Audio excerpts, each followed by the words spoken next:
Mr. and Mrs. H, the electrician of Warley is here, and they already transferred this circuit panel from there to here. This is the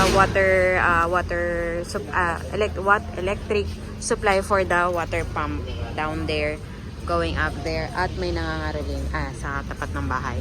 And he already installed those spotlight there and there. And then he fixed the panel board for the yung electricity for the pool.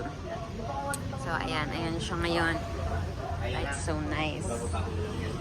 Sana walang mga rally. And then ayan. There's a leak from the old pipe, so they were going to it's busted, but they were going to fix it.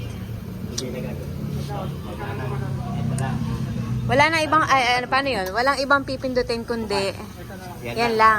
Okay. Puro makina ron. Ang sarado daw. Ayun.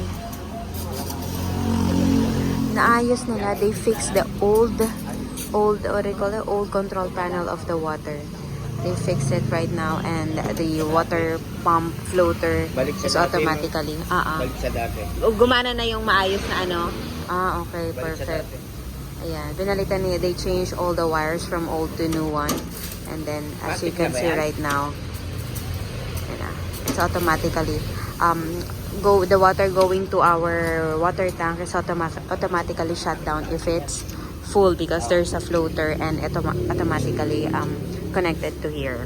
Ang dami kong automatically. Ayan. And then, he already fixed this orange pipe going to the main line. That's the for the generator, for the pump machine of the pool. Ayan.